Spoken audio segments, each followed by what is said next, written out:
নূহ আলাইহিস সালামের সময়, বন্যার সময় তার অবাধ্য সন্তান যখন চলে যেতেছিল, পিতৃস্নেহে তিনি তার ছেলেকে ডাকলেন। বন্যা শুরু হয়ে গেছে, ছেলেকে ডেকে বলছেন, ইয়া বুনাইয়ার কাম্মানা ওয়ালা তাকুম মাআল কাফিরিন। বেটা আয় আয়, তাড়াতাড়ি আয়, জাহাজে ওঠ, আর কাফেরদের সাথে তুই যাস না। কিন্তু নাফরমান ছেলে পিতার নসিহত মানল না, বাপের কথা শুনল না। সে তখন বলল, সাআবি ইলা জাবালিন ইয়াসিমুনি মিনাল মা। আমি পাহাড়ের উপরে গিয়ে উঠতেছি, সেখানে গিয়ে আমি পানি থেকে আত্মরক্ষা করব, আমি আপনার সাথে যাব না। পিতা হযরত নূহ আলাইহিস সালাম শেষবারের মতো অবাধ্য ছেলেকে আল্লাহর পথে ফিরে আসার জন্য যথার্থ পথ দেখায় দিলেন, যথার্থ কথাটা তাকে শোনায় দিলেন। তিনি বললেন, লা আসিমাল ইয়াউম মিন আমরিল্লাহি ইল্লা মান রাহিম। আল্লাহ পাকে হযরত নূহ আলাইহিস সালাম বলছেন, আল্লাহ সেই কথা কোট করতেছেন, আজ আল্লাহর আযাব থেকে বাঁচানোর জন্য কেউ নাই। যাকে তিনি দয়া করে বাঁচাবেন, তিনি ছাড়া এই গজব থেকে কেউ বাঁচতে পারবে না। ও ছেলে, পাহাড়ে যায় ঠাই পাবা না। আল্লাহ যদি রহমত না করেন, কেউ এই আজ এত বড় বন্যা থেকে, প্লাবন থেকে কেউ বাঁচাতে পারবে না। নূহ আলাইহিস সালাম বলছেন যে আল্লাহ ছাড়া কেউ বাঁচাইতে পারবে না। এমনি করে ছেলের সঙ্গে যখন কথোপকথন হচ্ছিল, ওয়াহালা বাইনাহুমাল মাউজু ফাকানা মিনাল মুগরাকিন। উভয়ের মধ্যে যখন কথাবার্তা হচ্ছিল, তখন বিরাট এক ঢেউ এসে কেনানকে কোথায় হারিয়ে দিল, শেষ হয়ে গেল। কেনান যখন পানির ভিতরে ডুবে গেল, হযরত নূহ আলাইহিস সালাম ব্যাকুল হয়ে গেলেন। নিজের সন্তান পানির মধ্যে ডুবতেছে, বাপের মনে কেমনে সহ্য হয়? পিতৃস্নেহে উদ্বেল হয়ে পড়েছেন তিনি তখন বললেন, ওয়ানাদা নূহু রাব্বাহু ফাকালা ইন্না ইবনি মিন আহলি। নূহ আলাইহিস সালাম চিৎকার মেরে বললেন, আয় আমার রব, আমার পুত্র, সে আমার আহাল, আমার পরিবারভুক্ত। পুত্রের মুক্তির জন্য নূহ আলাইহিস সালামের প্রার্থনা করা আদৌ বেঠিক ছিল না। সন্তানের জন্য স্নেহের দিক থেকে তা সঠিক হলেও আল্লাহর যে নিয়ম নীতি, তা ছিল সেই নিয়মের সম্পূর্ণ পরিপন্থী। আল্লাহ রাব্বুল আলামিন সাথে সাথে জবাব দিয়া দিলেন, ইয়া নূহ ইন্নাহু লাইসা মিন আহলিক ইন্নাহু আমালুন গায়রু সালিহ।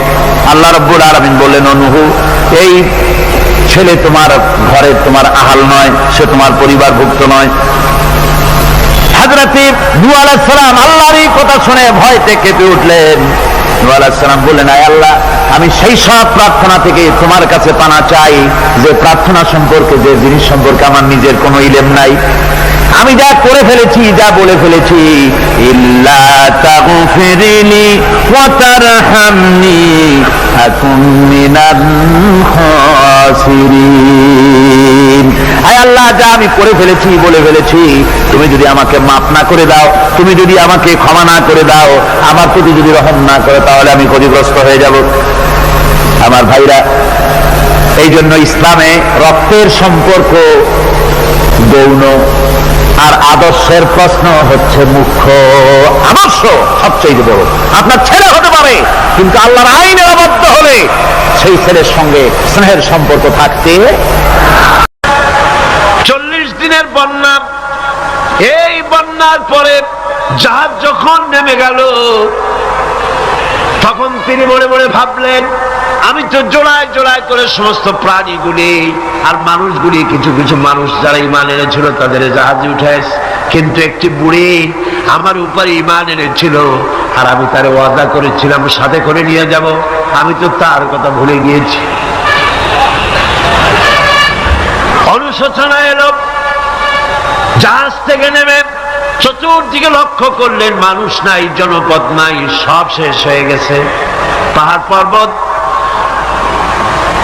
কাত হয়ে পড়েছে, বিল্ডিং গুলি শেষ হয়ে গিয়েছে, কোন জনপদে কোনো প্রাণী নাই, প্রাণী বলতে কিছুই নাই। হঠাৎ দূরে দেখতেন একটা কুড়ে ঘরের মতো দেখা যায়। ভাবলেন এত বড় বন্যার ভিতরে কুড়ে ঘর কেমনে থাকলো? আস্তে করে হেঁটে গেলেন কুড়ে ঘরের কাছে। ভেতরে মানুষ আছে বলে মনে হলো। বাইরের থেকে প্রশ্ন করলেন ভিতরে কে? জবাব এলো আমি এই ঘরের মালিক, আমি এক বুড়ি বিধবা এক মহিলা। আপনি কে? তিনি বললেন আমি হচ্ছি এই জামানার পয়গম্বর হযরত নূহ আলাইহিস সালাম।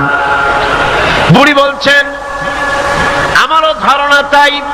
আপনি আমাকে ওয়াদা করেছিলেন বন্যা হলে পরে, বন্যার আভাস যখন আপনি পাবেন আমাকে আপনি সাথে করে জাহাজে উঠায় নিয়ে দিবেন। আমার মনে হয় বন্যা কবে হবে সেই খবর দেওয়ার জন্য আপনি এসেছেন। হযরত নূহ আলাইহিস সালাম সিজদায় পড়ে কাঁদতে লাগলেন, বললেন রব্বুল আলামিন তোমার কুদরত বোঝার ক্ষমতা আমার নাই। 40 দিন পর্যন্ত পানির ভিতরে মানুষ কেমনে জীবিত রইল? আল্লাহ পাক শোনালেন নূরে বিপদ যখন এলো তুমি তোমার উম্মতকে ভুলে যেতে পেরেছো, ভুলে গিয়েছো, কিন্তু আমি রব্বুল আলামিন রহমানুর রহিম, আমি আমার বান্দিরে ভুলি নাই। তিনি আগুনের ভিতরে বাঁচাতে পারেন, সব কিছু করতে পারেন। সমস্ত ক্ষমতা আল্লাহ পাকের। সমস্ত ক্ষমতা কার? আরো জোরে বলেন কার? আল্লাহ পাক বলেন এভাবে করে আমি আকাশ সৃষ্টি করেছি, জমিন সৃষ্টি করেছি, বৃষ্টি দিয়েছি, আর চন্দ্র সূর্য তৈরি করেছি। তারপরে আমি তোমাদেরকে নিয়ামত দিয়ে ভরে দিয়েছি। ওয়া ইন তাউদ্দু নি'মাতাল্লাহি লা তুহসুহা। আমার নিয়ামত যদি গণনা করো, গুনে গুনে আমার নিয়ামত শেষ করতে পারবে না। সুবহানাল্লাহ। হাদা খালকুল্লাহি ফাআরুনি মাযা খালাকাল্লাযীনা মিন দুনি। এ হচ্ছে আল্লাহর সৃষ্টি, আর আল্লাহ বাদে অন্যরা কি সৃষ্টি করেছে দেখো। সমস্ত সৃষ্টির মালিক কে? আরো জোরে বলেন কে? সব কিছুর স্রষ্টা হচ্ছেন আল্লাহ পাক। ওই আকাশের মালিক কে? চিল্লায় বলেন জোরে সোরে, আকাশের মালিক কে? বাতাসের মালিক কে? চন্দ্র সূর্যের মালিক কে? পৃথিবীর মালিক কে? গোটা সৃষ্টি জগতের মালিক কে? সবকিছুর মালিক যিনি, তিনি বলছেন এগুলি সব আমি সৃষ্টি করেছি। ফারুনি মাযা খালাকাল্লাযীনা মিন দুনি। আমি ছাড়া অন্যরা কে কি তৈরি করেছে দেখো। আল্লাহ রাব্বুল আলামিন এভাবে করে মানুষের জন্য সব কিছু সৃষ্টি করেছেন। তার খাবারের ব্যবস্থা করেছেন, পড়ার ব্যবস্থা করেছেন, গাছপালা তৈরি করেছেন, পানি তৈরি করেছেন, সব ব্যবস্থা করে দিয়েছেন। এমনকি শীতকালে পিঠা খাবেন, রসের ব্যবস্থাও করে দিয়েছে। এই খেজুর গাছের গোড়া খুঁজতে খুঁজতে 5 মাইল নিচেও যদি চলে যান, খেজুর গাছের মাথায় যেমন রস পাওয়া যায়, খেজুর গাছের 5 মাইল নিচে কি ওরকম এক ফোঁটা পানি পাওয়া যাবে? খেজুর গাছের ভিতরেও কি তেমন পাওয়া যাবে? ঠিক জায়গা মতো কাটলে যেমন রস পাওয়া যাবে, অন্য জায়গায় পাওয়া যাবে না। আবার খেজুর গাছের পাশে একটা নিম গাছ আছে, কিয়ামত পর্যন্ত নিম গাছ গিয়া শোষেন। মিষ্টি লাগবে? কি লাগবে? আল্লাহ রাব্বুল আলামিন আপনি পিঠা খাবেন, খেজুর গাছ দিয়ে রস তৈরি করে দিলেন। পায়েস খাবেন, চাউল তৈরি করে দিলেন, গম দিয়ে দিলেন। গোশ খাবেন, কিমা খাবেন, কি খাবেন, সমস্ত কিছু রব্বুল আলামিন তৈরি করে মানুষের সামনে দিয়ে দিলেন। আর বললেন খাও, পান করো, খাও, আর আমার শুকর আদায় করো। মাঝে মধ্যে পড়ো আলহামদুলিল্লাহি রাব্বিল আলামিন। আল্লাহ রাব্বুল আলামিন মানুষের কল্যাণের জন্য মানুষের যা কিছু প্রয়োজন সবকিছু একটা একটা করে এভাবে তৈরি করে মানুষের সামনে সবকিছু দিয়ে দিয়েছেন এবং প্রয়োজন মিটিয়ে দিয়েছেন। যার যা প্রয়োজন তা তিনি মিটিয়ে দিয়েছেন। আমাদের দেশে আমার দেশের বাঘ, আমার দেশের হরিণ, আমার দেশের কুকুর, তাদের গায়ে তারা যে ধরনের ইউরোপ আমেরিকার শীত প্রধান দেশের পশুগুলি এরকমের না। পরীক্ষার জন্য আমাদেরকে এই ময়দানে ছেড়ে দিয়েছেন। প্রশ্ন কি হবে? আল্লাহ সব বলে দিয়েছেন। প্রশ্ন কি হবে? তোমার যৌবন, এ ব্যাপারে প্রশ্ন করা হবে। কোন পথে ইনকাম করেছো প্রশ্ন করা হবে। কোন পথে খরচ করেছো প্রশ্ন করা হবে। দ্বীনের ইলম যতটুকু হাসিল করেছিলে তার কতটুকু নিজে পালন করেছো, আর দ্বীনের দাওয়াত কতটুকু মানুষের কাছে পৌঁছায়ছো, প্রত্যেকটি ব্যাপারে কিয়ামতে আল্লাহর কাছে জবাব দিতে হবে। এই জন্য কবি বলছেন, আমল সে জিন্দেগি বনতি হ্যায় ये जन्नत भी व जहन्नम भी ये खाकी अपनी फितरत है ना नारी ना नूरी। মানুষের জীবন আমল দিয়ে গঠন হয়, আমল দিয়ে জীবন গড়ে। নইলে এই মাটির তৈরি দেহ জান্নাত আর জাহান্নামের কিছু দিয়ে তৈরি হয়নি। আপনি ইচ্ছে করলে দেহটাকে জাহান্নামের জন্য উপযোগী করতে পারেন, ইচ্ছে করলে এই দেহটাকে জান্নাতের জন্য উপযোগী করতে পারেন। এটি আপনার ইখতিয়ারে আল্লাহ দিয়েছে, আপনাকে বাধ্য করা হয় নাই যে সেজদা না দিলে ফেরেশতা এসে ঘাড়ের উপরে পিটাবে, সুদ ঘুষ জেনা করলে পরে ঠ্যাং পিটায় ভেঙে দেওয়া হবে না।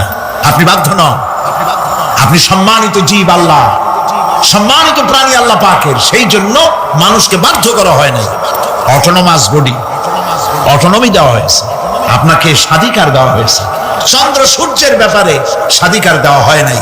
রাত এখন 7:35, সূর্যের বাপেরও ক্ষমতা নাই বাংলাদেশে এখন উকি মারে, ঠিক কিনা?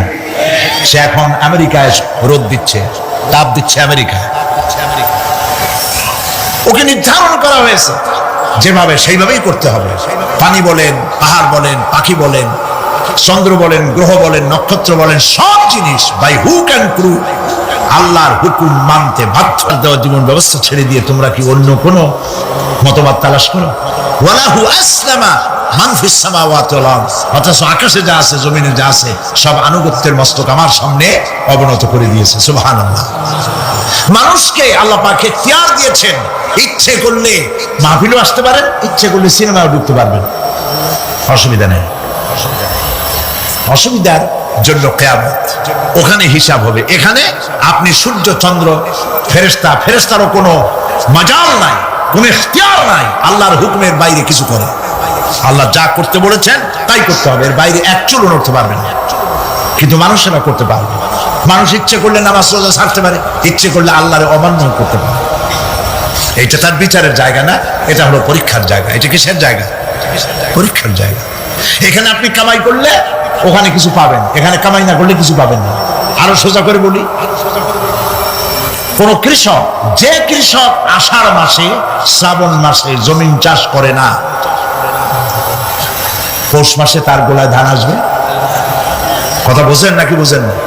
পৌষ মাসে গোলায় ধান আসবে? কোনো পাগলও বলবে না যে তুমি তো চাষই করো নাই, তুমি জমিনে, তোমার জমিনের ফসল তোমার ঘরে আসবে কেন? কাজী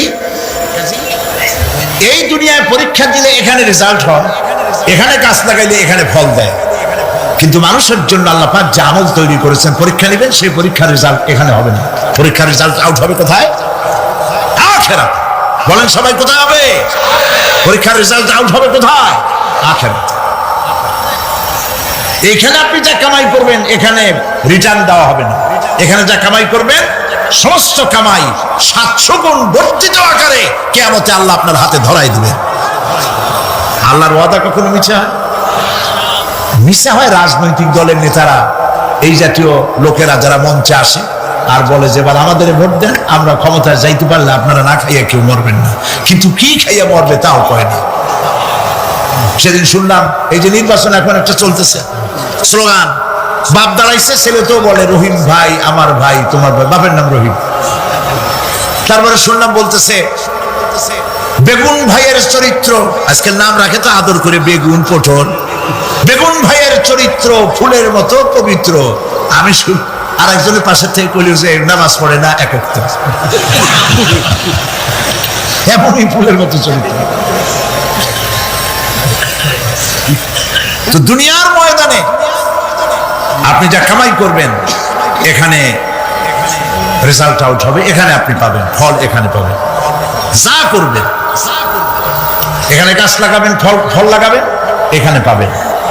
আর আল্লাহর জন্য যেটা করবেন সেটার ফল, সেটার রেজাল্ট কিয়ামতে বাইর হবে। সুবহানাল্লাহ।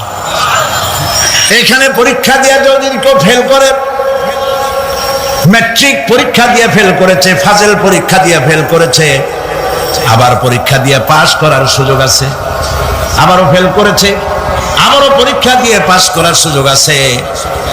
10 বার যদি ফেল করে আরো 10 বার পরীক্ষা দিয়ে পাস করার সুযোগ আছে। কিন্তু কিয়ামতের দিন আল্লাহ রাব্বুল আলামিনের জীবনের পরীক্ষায় কোনো মানুষ যদি আল্লাহর আদালতে ফেল করে বসে একবার, দ্বিতীয়বার পরীক্ষা দেওয়ার আর কোনো সুযোগ নাই।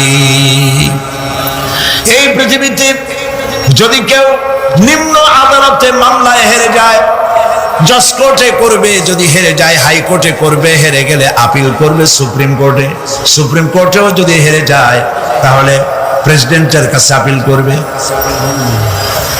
সুযোগ আছে কয়েকবার। কিন্তু কিয়ামতের দিন জীবনের আদালতে কোনো মানুষ যদি একবার ফেল করে বসে, জীবনের মামলায় যদি একবার হেরে যায়, দ্বিতীয়বার আপিল করার আর কোনো জায়গা নাই। সে আখিরাতে রেজাল্ট আউট হবে। আমরা সব মরে যাব, আমরা সব কি হব? সব মরে যাব। আল্লাহ পাক আমাদেরকে উঠাবেন আবার। মানুষকে কবরে রাখার সময় আমরা কি বলি? মিনহা খালাকনাকুম, জানেন না? পড়েন, মিনহা খালাকনাকুম ওয়া ফিহা নুঈদুকুম ওয়া মিনহা নুখরিজুকুম তারাতান উখরা। এই মাটি দিয়ে তোমাকে তৈরি করা হয়েছিল, এই মাটির মধ্যে রেখে গেলাম, এর থেকে আবার তোমাকে উত্থিত করা হবে। কে বলতেছেন এ কথা? আল্লাহ পাক বলছেন, আল্লাহ তাআলা বলছেন। কি নিষ্ঠুর এই পৃথিবী! ভেবে দেখেছেন কি একবারও কি ভেবে দেখেছেন এই পৃথিবী কত নিষ্ঠুর? এই সন্তান সন্ততি সব একটি মোহ, একটি মায়া, একটি মহব্বত, একটি প্রতারণা। যে বইয়ের জন্য হারাম ইনকাম করেছেন, যে সন্তানদের জন্য হারাম ইনকাম করেছেন, জান দিলেন, রক্ত দিলেন, জীবন দিলেন, সারা রাত কষ্ট করেছেন, দৌড়দৌড়ি করেছেন, যখন মরে গেলেন, যে বাচ্চাটা আপনি কোলে না নিলে কলিজা ঠান্ডা হয় না, সেই বাচ্চা বলবে, মাকে বলবে, মা বাপের লাশ যে রুমে আছে আমার সেখানে নিও না, আমার ভয় করে। ঠিক কিনা? স্ত্রীও আরো 2-1 লোক না হলে লাশের ঘরে থাকতে পারবে না, তারও ভয় করবে। থাকলে বড় জোর মা থাকতে পারে, বাপ থাকতে পারে। যাকে বিবাহ করার পর অনেক সন্তান আছে, মা বাপকে চোখে দেখতে পারে না, বল কথা মতো মায়ের সাথে কথা বলা বন্ধ করে দেয়। হয়তো কুমিল্লা এরকম নাও থাকতে পারে। বউ তো নালিশ করছে, মায়ের সাথে কথা কয় না, আবার বলে এই বুড়িটা মরে না কেন? নাউজুবিল্লাহ। পানি পড়ে আর বলতে তাকে, রব্বুল আলামিন আমার জীবনটারে দিয়ে আমার কলিজার টুকরা সন্তানটারে বাঁচাইয়া দাও।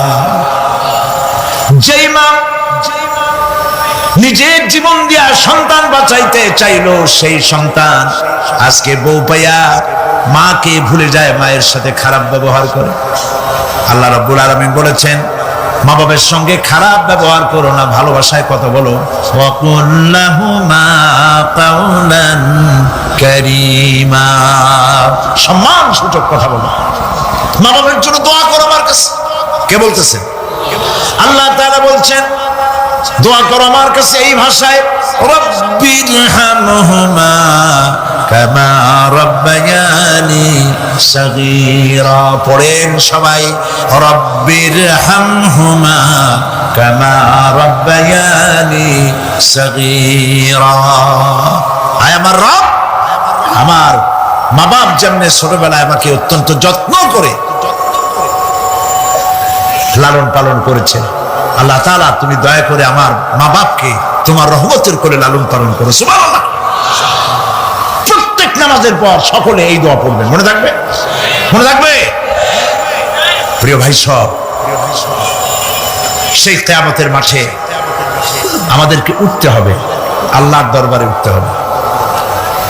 সেই সময় আমাদেরকে কেউ উপকার করবে না। يوم لا ينفع مال ولا بنون, সম্পদ আর সন্তান সন্ততি কোনো কাজে লাগবে না। মা তার সন্তানকে চিনবে না, সন্তান তার মাকে চিনবে না, বাপ তার সন্তানকে চিনবে না, কেউ কাউকে পরিচয় দিবে না। কি মারাত্মক অবস্থা! মানুষ চরম অসহায় হয়ে যাবে। চতুর্দিকে ফেরেশতার আনাগোনা, সূর্য মাত্র 1 হাত উপরে, প্রচন্ড তাপ নিয়ে সূর্য অবস্থান নেবে, মাথার চান্দি ফেটে গিয়ে গুনাহগারের মাথার মগজ গলে গলে পড়তে থাকবে। পিপাসার যন্ত্রণায় জিহ্বাটা ঝুলে কুকুরের মতো করে নাভিস্থল পর্যন্ত ঝুলে পড়বে। কেউ উপকার করবে না, কেউ জিজ্ঞাবে।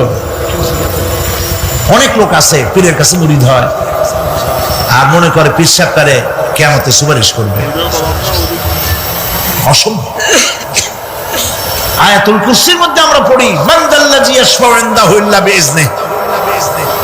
কে আছে এমন, কার হিম্মত আছে আল্লাহ পাকের বিনা অনুমতিতে কথা বলে? সুবহানাল্লাহ বলে। কোথার পীর, কোথার খাজা বাবা হারায় যাবে। ইব্রাহিম আলাইহিস সালামের মতো পয়গম্বর কি মনে করে? আল্লাহর খলিল। ইব্রাহিম আলাইহিস সালাম আল্লাহর কি? আল্লাহর খলিল। আল্লাহর খলিল কিয়ামতের দিন বলবেন, আল্লাহ পাক, আয় আল্লাহ তাআলা, আমার বাপের কাছে আমার একটা ওয়াদা ছিল, আমি সুপারিশ করব তার জন্য, তুমি দয়া করে আমার বাপকে জাহান্নাম থেকে ক্ষমা করো, আমি তার জন্য সুপারিশ করতেছি। আল্লাহ তাআলা বলবেন, ইব্রাহিম, তোমার সুপারিশ মঞ্জুর হলো না। কথা বুঝতেছেন না? বুঝতেছেন না? ইব্রাহিম আলাইহিস সালাম যদি বাপের জন্য সুপারিশ করতে না পারে, ইব্রাহিম আলাইহিস সালাম তিনি যদি তার বাপের জন্য সুপারিশ করে যদি ব্যর্থ হন, আপনার পিসাব কোন কামে লাগবে চিন্তা করেন। নবী করিম সাল্লাল্লাহু আলাইহি ওয়াসাল্লামকে প্রশ্ন করা হয়েছে, হে রাসূল, আপনার আব্বা আম্মার অবস্থা কি হবে? কথা কি শোনেন নাকি? আপনার আব্বা আম্মার অবস্থা কি হবে? নবী করিম সাল্লাল্লাহু আলাইহি ওয়াসাল্লাম বলেছেন, আমি আমার আব্বা আম্মার কোন উপকারে আসব না। ইন্না লিল্লাহি ওয়া ইন্না ইলাইহি রাজিউন। তাহলে কোন সাহসে মনে করতেছেন কোন পীর কোন একটা বিদেশ থেকে, দেশের থেকে একটা নাজিল হলো আর ওইটার পিছনে পিছনে দৌড়াবেন, সে আপনারা নাজাত দেবে, তারে পায়ে চুমা খাবেন? এই পায়ে হাত দিয়ে কত খুশি করা বাধ্য। টাকা ইনকাম করার জন্য মানুষকে ভুল পথে পরিচালিত করছে অনেক পীর।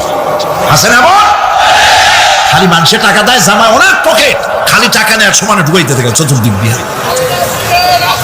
বাইরে বোঝার উপায় নাই, কিন্তু অনেক পীর আছে এমন, ঢাকা শহরে বড় বড় মার্কেটের মালিক, আমি জানি, বড় বড় মার্কেটের মালিক, বিরাট ব্যবসায়ী, জামা পরিষ্কার করে না 2 মাসে। মানুষকে দেখাবার জন্য গামছাটা নাকের কাছে ধরে ফত ফত করে আওয়াজ করে, মনে হয় যেন কাঁদতেছে। আর্টিফিশিয়াল তাসান্নুর। হাবিজাবি জিকির শিখায়, লা ইলাহা কতক্ষণ, ইল্লাল্লাহ কতক্ষণ, আল্লাহ আল্লাহ কতক্ষণ। কোথায় পাইছো ইল্লাল্লাহ? ইল্লাল্লাহ কিসের জিকির? ইল্লাল্লাহ মানে কি? আল্লাহ ছাড়া, আল্লাহ ছাড়া, আল্লাহ ছাড়া। আল্লাহ ছাড়া কি? কাজী রাসূলুল্লাহ যা করেন এগুলি বেদাত। এই সব পীরের পাশে যাবেন না, মনে থাকবে।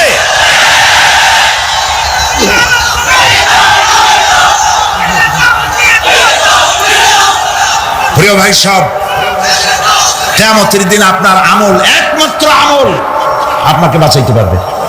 এই কোরআন শরীফে আল্লাহ পাক বলেছেন, ইয়া আইয়ুহাল্লাযীনা আমানু আবতাগু ইলাইহিল ওয়াসিলা। হে বিশ্বাসীরা, ওসিলা করো। ধুরন্ধর এক শ্রেণীর লোকেরা এর অর্থ করেছে পীরগণ। দুনিয়ার কোন তাফসীর, যত মুফাসসির পৃথিবীতে জন্মগ্রহণ করেছেন, কোন মুফাসসির এটা বলেন নাই আবতাগু ইলাইহিল ওসিলার মানে হলো পীর ধরো। বরং সমস্ত তাফসীর মুহাক্কিকিন বলেছেন আবতাগু ইলাইহিল ওসিলা আয় আমলে সালেহ, নেক আমলের ওসিলা ধরো। সুবহানাল্লাহ, নেক আমলের ওসিলা ধরো। প্রিয় ভাই সব, ধান্দাবাজি ছাড়তে হবে। কিয়ামতের দিন মানুষ একেবারে অসহায় হয়ে যাবে, কেউ সাহায্য করবে না।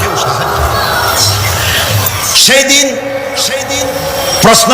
প্রশ্নপত্র সামনে আসবে, আমলনামাগুলি বেঈমানের পিছন দিক থেকে বাম হাতে আসবে, আর ইমানদারের সামনে থেকে ডান হাতে আসবে। আমলনামা হাতে পাওয়ার সঙ্গে সঙ্গে বেঈমান বুঝে ফেলবে তার জায়গা কোথায়। কলিজা তখন গলার কাছে চলে আসবে। সত্য ছিল একসাথে। মনে করেন এই মাহফিলের মধ্যে, মনে করেন এখানে সন্ত্রাসী আছে, খুনি আছে, ওয়ান্টেড, মোস্ট ওয়ান্টেড আসামি এর মধ্যে আছে, ধরা যাচ্ছে না। অনেক মানুষের মধ্যে হঠাৎ করে অর্ডার হলো যে ভিতরে এসবিআইবি ঢুকিয়ে দেওয়া হয়েছে, গোয়েন্দা বিভাগের লোক ঢুকিয়ে দেওয়া আছে, সন্ত্রাসী মোস্ট ওয়ান্টেড যারা আছে বেরিয়ে পড়ো, এক মাসে চলে আসো। তখন অবস্থাটা কি হবে? তবে মজা লাগবে, তার রক্ত মাথায় উঠে যাবে, চোখ দিয়ে রক্ত পড়া শুরু করবে। সমস্ত মানুষ একসাথে ছিল হাসরের ময়দানে, হঠাৎ করে অর্ডার হয়ে যাবে, অন্তাজুল ইয়াউমা আইয়ুহাল মুজরিমুন, হে অপরাধীর দলেরা আলাদা হয়ে যাও। ইন্না লিল্লাহ, আলাদা হয়ে যাও। সমস্ত মানুষ সেখানে খালি পায়ে উঠবে, কারো পায়ে জুতা নাই, স্যান্ডেল নেই, পরনে কোনো কাপড় নাই, গায়ে কোনো কাপড় নাই, মাথায় কোনো আবরণ নাই।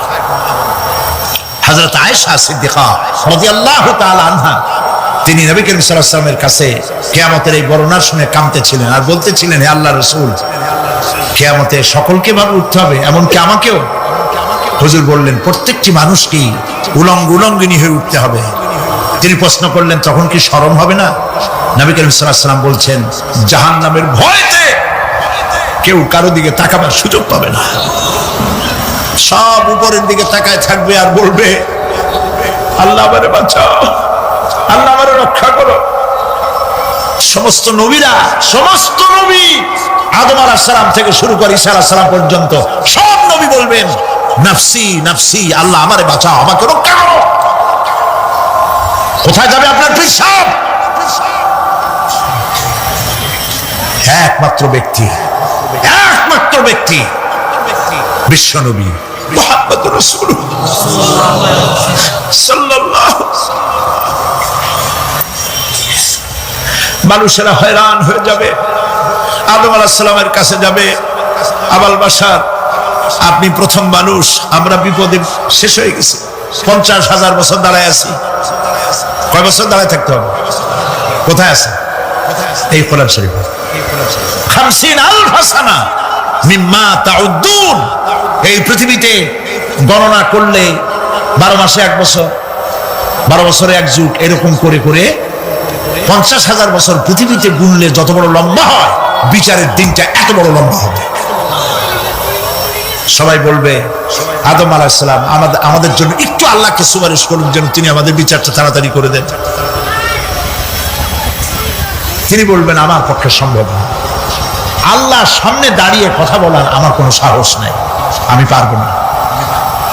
নূহ আলাইহিস সালামের কাছে যাও, নূহ আলাইহিস সালাম বলবেন, আমি পারবো না। মুসা আলাইহিস সালামের কাছে যাও, তিনি বলবেন, আমি পারবো না। ইব্রাহিম আলাইহিস সালামের কাছে যাও, একজন আরেকজনের কাছে পাঠান। সর্বশেষ ঈসা আলাইহিস সালামের কাছে লোকেরা আসবে, হাসরবাসী। ঈসা আলাইহিস সালাম বলবেন, আমি তো পারবোই না, কারণ পৃথিবীর শত শত কোটি নাসারারা আমাকে আল্লাহর ছেলে বলেছে, অথচ আমি তাদের তা বলতে বলি নাই। আমি নিজের ব্যাপারেই আজকে শঙ্কিত, আমারে তারা আল্লাহর ছেলে বলছে। আল্লাহ আজকে আমার সাথে কি ব্যবহার করবেন আমি তো জানি না, আমি নিজেই বিপদে আছি। তবে আমি তোমাদের ব্যাপারে একটা পরামর্শ দিতে পারবো। একজন ব্যক্তি আছে যার কাছে গেলে তিনি কথা বলতে পারবেন, তিনি বিশ্বনবী রাহমাতুল লিল আলামিন জনাব মুহাম্মদ রাসূলুল্লাহ সাল্লাল্লাহু আলাইহি ওয়াসাল্লাম। তার কাছে চলুন, হাসরবাসীরা তার কাছে চলে যাবে। নবীজি সকলের কথা শুনে সিজদায় পড়ে কাঁদতে থাকবেন। তিনি বলবেন, হাসরবাসীদের কাজ ষষ্ঠ করবেন, এই কাজ আমার কাজ, আমি বলবো আল্লাহ পাককে। তিনি সিজদায় পড়ে কাঁদবেন, রব্বুল আলামিন প্রশ্ন করবেন, হে আমার রাসূল, আপনার তো আজকে কান্দার দিন না, আপনি কাঁদেন কেন? আমি আপনাকে মাকামে মাহমুদ দিয়েছি, কাউসারের মালিক বানাই দিয়েছি। আপনি আপনি জান্নাতে প্রবেশ করার আগে কেউ ভেস্টে যাইতে পারবে না, এই সম্মান দিয়েছি। কাঁদেন কেন? নবীজি বলেন, রব্বুল আলামিন যা তুমি আমার জন্য বরাদ্দ রেখেছো সব আমি পেয়েছি বা পাবো, আমি কান্দি আমার উম্মতের কি হবে। আল্লাহ রাব্বুল আলামিন তাকে পারমিশন দিবেন, আপনার নেককার জান্নাতি উম্মতগুলি আপনি বেছে নিন। নবী করিম সাল্লাল্লাহু আলাইহি ওয়াসাল্লাম পারমিশন পাবেন। আল্লাহর পারমিশন ব্যতি রেখে আল্লাহর দরবারে কথা উচ্চারণ করার ক্ষমতা কারো হবে না। সুবহানাল্লাহ। এই কথা ভাববার কোনো কারণ নাই। অমুক পীর সাহেবের অনেক মুরিদ আছে, সব মুরিদ টুরিদ নিয়ে নারায়ে তাকবীর জিন্দাবাদ, পীর সাহেব জিন্দাবাদ, এই সমস্ত বাদ বুদ কামে লাগবে না। ওয়া কুল্লুহুম ইয়াতিহি ইয়াউমাল কিয়ামাতি ফারদা। কিয়ামতের দিন প্রত্যেককে একজন একজন করে আসতে হবে আল্লাহর দরবারে। আল্লাহ বলেছেন একজন একজন একজন, মিছিল করার উপায় নেই। আল্লাহ রাব্বুল আলামিনের দরবারে হাজির হয়ে যাবে সেই কঠিন হাসরের ময়দানে বাঁচার জন্য। নবীজি দোয়া শিখায় দিয়েছেন, দোয়া করো, আল্লাহুম্মা হাসিবনি হিসাবান ইয়াসীরা। পড়েন আমার সাথে, আল্লাহুম্মা হাসিবনি হিসাবান ইয়াসীরা, আল্লাহুম্মা হাসিবনি হিসাবান ইয়াসীরা। আল্লাহ তুমি আমার সহজ হিসাব নাও। নবী করিম সাল্লাল্লাহু আলাইহি ওয়াসাল্লাম নিজেই দোয়া করেছেন। আল্লাহর কাছে কোন লোক যদি তাহাজ্জুদের নামাজ পড়ে, কোন পুরুষ, সে যা সওয়াব পাবে নারী তাহাজ্জুদ পড়লে সেই সওয়াব পাবে না, এমনটি নয়। পুরুষ হজ করে যে সওয়াব পাবে, নামাজ পড়ে যে সওয়াব পাবে, নারীও তা পাবে। জোরে বলেন সুবহানাল্লাহ। আল্লাহর কাছে নারী এবং পুরুষ কি মানুষ হিসেবে তারা উভয় সমান। কিন্তু এই নারীদের জীবনের তিনটি স্তর। কটি স্তর? তিনটি স্তর। একটা হচ্ছে কন্যা, বধূ, মাতা। নারীর জীবনের এই তিনটি স্তর। ভালো করে শুনুন, কন্যা, বধূ, মাতা। এখন কন্যা হিসাবে নারীর মর্যাদা, বধূ হিসাবে নারীর মর্যাদা, মা হিসাবে নারীর মর্যাদা। নারীকে ইসলাম কি দিল সেটা শুনুন। আল্লাহর নবী বলেছেন, কোন ব্যক্তির যদি তিনটা কন্যা সন্তান হয় আর ওই তিনটা কন্যা সন্তানকে যদি সে আদব শিক্ষা দিতে পারে, ইসলামী তরবিয়াত দিতে পারে, আর যদি স্নেহ দিয়ে লালন পালন করতে পারে, তাহলে ওই কন্যার পিতা আর আমি মুহাম্মদ সাল্লাল্লাহু আলাইহি ওয়াসাল্লাম বেহেশতের ভিতরে পাশাপাশি অবস্থান করব। সুবহানাল্লাহ। পড়ে এই কথা কিন্তু রাসূলুল্লাহ কোথাও বলেন নাই যে কারো যদি তিনটা ছেলে হয় তো আমার সাথে আর সে বেহেশতে একসাথে থাকবে, না, তা বলা হয় নাই। বলা হয়েছে কন্যার ব্যাপারে। কার ব্যাপারে বলা হলো? ভালো করে শুনুন। রাসূলুল্লাহ বলছেন, কোন ঘরে যখন একটি সন্তান, একটি কন্যা সন্তান জন্মগ্রহণ করে, তখন একজন ফেরেশতা সেই ঘরে ঢোকে, একজন রহমতের ফেরেশতা আসে। ওই রহমতের ফেরেশতা ঘরের মধ্যে ঢুকে বলে, আসসালামু আলাইকুম ইয়া আহলাল বাইত। হে ঘরের মালিকের আল্লাহর রহমত তোমাদের উপরে বর্ষিত হোক। এই কথা বলে ওই ফেরেশতা ঘরের মধ্যে গিয়ে কন্যার মাথার উপরে হাত বুলায় আর বলতে থাকে, এই কন্যা সন্তানটি একটা দুর্বল শরীর থেকে বেরিয়ে এসেছে, এও একটা দুর্বল দেহ, একে যে লালন পালন করবে, দয়া দিবে, স্নেহ দিবে, আল্লাহ রাব্বুল আলামিনের সাহায্য কিয়ামত পর্যন্ত তার সাথে থাকবে। অথচ আমাদের দেশে দেখা যায় মেয়ে হলে অনেকের মুখ কালো হয়ে যায়। বন্ধুরা জিজ্ঞেস করে, মিয়া শুনছিলাম তোমার বোন নাকি বাচ্চা হবে, তা অনেক মাস হয়ে গেল, কোনো খবর টবর তো পাইলাম না। কয় যে ভাই, আশা করছিলাম যা তা হয় নাই, সেই জন্য টেলিফোনও করি নাই। কি হয়েছে? বলে একটা মেয়ে হয়েছে। আছে না এরকম কপাল পোড়া? আছে কিনা কন? বারবার মেয়ে হয় বলে স্ত্রীকে তালাক দিয়েছে, এমন ঘটনাও বাংলাদেশে ঘটেছে। বোর যদি বারবার মেয়ে হয় তাহলে সেজন্য কি স্ত্রী দায়ী? যদি মানুষের জন্য দায়ী হয় মেয়ে বারবার হওয়ার জন্য, তাহলে তুমি স্বামী, তুমি তুলসী দুধের দোয়া তুলসী পাতা হলে কি করে? তুমিও তো দায়ী তার জন্য। আসলে স্বামী স্ত্রী মেয়ে হওয়ার জন্য, ছেলে হওয়ার জন্য কেউ দায়ী নয়। এই কোরআনে কারিমে রব্বুল আলামিন বলেছেন, আমি যাকে খুশি শুধু ছেলে দেই, যাকে খুশি শুধু মেয়ে দেই, যাকে খুশি তাকে ছেলেও দেই মেয়েও দেই, আবার যাকে খুশি আমি কিছুই দেই না। এটা আমার কুদরত। সুতরাং এতে মন কালা করার কিছু না।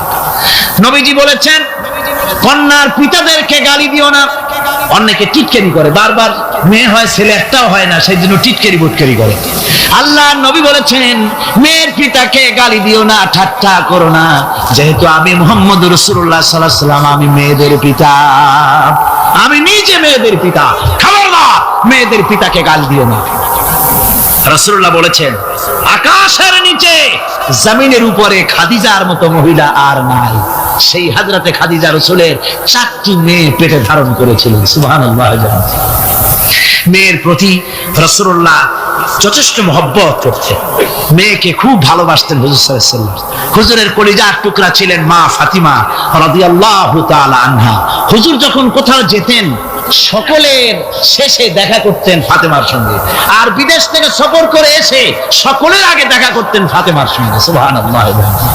রাসূলুল্লাহ আরো বলেছেন তোমরা যখন বাজারে যাবে বা ব্যবসা করতে যাবে বা বিদেশে যাবে, আসার সময় যে সব হাদিয়া নিয়ে আসো। আমরা যখন বাইরে যাই, বাজারে যাই, কিছু হাদিয়া আনি না, জামা কাপড় চকলেট ইত্যাদি আমরা আনে থাকি।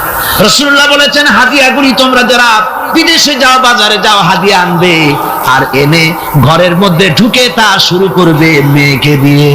প্রথমে দেবে মেয়েকে। সুবহানাল্লাহ। মেয়ের মর্যাদা ইসলামে সব চাইতে বেশি। কোন যুগে?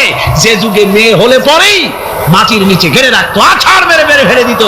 বেআইয়ে যামবিন কুতিলাত, কোন অপরাধে তাদেরকে হত্যা করা হলো। আল্লাহ পাক কোরআনে কারীমের মধ্যে বলেছেন তাদের অপরাধ আর কিছু না, তারা নারী, এই জন্য তাদেরকে মেরে ফেলা হতো। রাসূলুল্লাহ তাদের ইজ্জত দিলেন। সুবহানাল্লাহ বিহামদিহি। রাসূলুল্লাহ সম্মান দিলেন, ইজ্জত দিলেন তাদেরকে। কন্যা হিসাবে নারীর এই মর্যাদা। ফাতেমাকে রাসূল এত ভালোবাসতেন, ইন্তেকালের সময় হযরত ফাতেমা কাঁদতে কাঁদতে বেহুশ হয়ে যাওয়ার উপক্রম হয়ে গেছে। রাসূলুল্লাহ হযরত ফাতেমাকে ইশারা দিলেন, হযরত ফাতেমা তার কান নিয়ে রাসূলুল্লাহর মুখের কাছে লাগাই দিলেন। আল্লাহর নবী কি যেন বললেন কানে কানে, হযরত ফাতেমার কান্না বন্ধ হয়ে গেল। হযরত আয়েশা বলেন মা রাসূলুল্লাহ তোমার কানে কানে কি বললো আর তোমার কান্না বন্ধ হয়ে গেল? হযরত ফাতেমা বলেন ইয়া আম্মা জান, আমার আব্বা আমার কানে কানে বললো মা ফাতেমা তুই কাঁদিস না, তোর কান্না আমার বরদাস্ত হয় না,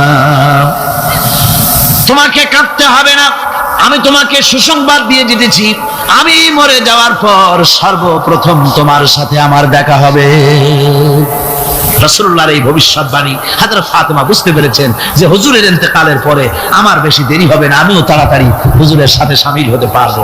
হুজুরের ইন্তেকালের 6 মাস পরেই হযরত ফাতেমা রাদিয়াল্লাহু তাআলা আনহা ইন্তেকাল করেছিলেন।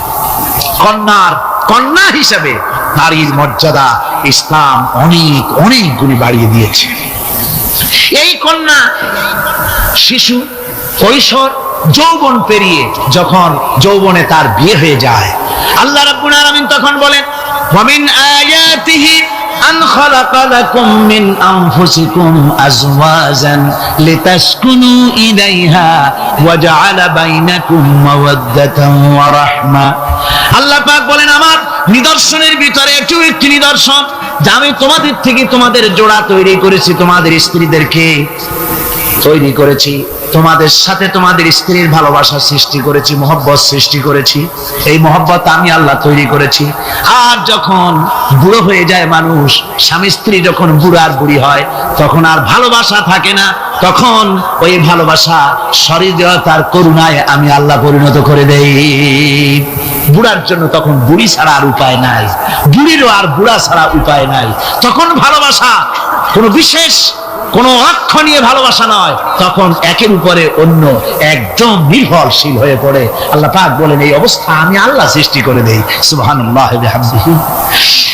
আল্লাহ পাক বলছেন নারীদের উপরে, নারীদের সাথে, স্ত্রীদের সাথে ভালো ব্যবহার করো, ভালো ব্যবহার করো।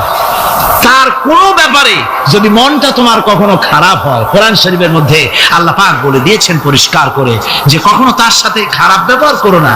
যদি কখনো মন খারাপ হয় তাহলে চূড়ান্ত কোনো সিদ্ধান্ত নিতে যেও না, বরং তোমার জীবনে ওই স্ত্রীর অনেক অবদান আছে, সেসব কথা মনে করে এই সামান্য কিছু ভুলে যাও। আল্লাহ চান স্বামী স্ত্রীর মহব্বত টিকে থাকুক। আল্লাহ পাকের কাছে তালাক হচ্ছে ঘৃণিত জিনিস। সবচাইতে ঘৃণিত হালাল হচ্ছে দুইটা, একটা হচ্ছে ভিক্ষাবৃত্তি আর একটা হচ্ছে তালাক। আল্লাহ পাক নারীকে বলেছেন, নারী আর পুরুষকে বলেছেন যে তোমরা হচ্ছে হুন্না লিবাসুল লাকুম ওয়া আনতুম লিবাসুল লাহুন্না, তোমরা পরস্পর পরস্পরের জন্য পোশাক পরিচ্ছদের মতো অঙ্গাঅঙ্গি ভাবে একের উপরে অপরের পরিপূর্ণ অধিকার তোমাদের রয়েছে। এই অধিকারের ভিত্তিতে, ভালোবাসার ভিত্তিতে জীবন গড়ার জন্য আল্লাহ পাক বলেছেন। তারপরে তার অর্থনৈতিক অধিকার তাকে দিয়েছে। আল্লাহ পাক মহারানাকে ফরজ করে দিয়েছেন। মহারানা কি করেছেন? ফরজ করে দিয়েছে। মহারানা ফরজ। এই ফরজকে একটা ট্র্যাডিশন হিসেবে গ্রহণ করা হয়। বড় লোকেরা শোনায়, মেয়ের বিয়ে কত, বিয়েতে মহারানা কত হয়েছে, বলে যে 11,07,373 টাকা 75 পয়সা। আদায় করে না মোটেও, বিরাট একটা অঙ্ক শোনায় দিল মানুষদেরকে। আমার ভাইয়েরা জেনে রাখুন, মহারানা যদি মহারানা তো বাঁধতে হবে ফরজ, মহারানা আদায় করতে হবে। এই মহারানার টাকা যদি আদায় করা না হয়, স্ত্রী যদি স্বেচ্ছায় স্বামীকে মহারানা মাফ করে না দেয়, তাহলে কিয়ামতের দিন আল্লাহর দরবারে ওই স্বামীকে জিনাকারীর কাতারে দাঁড়াতে হবে। জোরে বলেন নাউজুবিল্লাহ।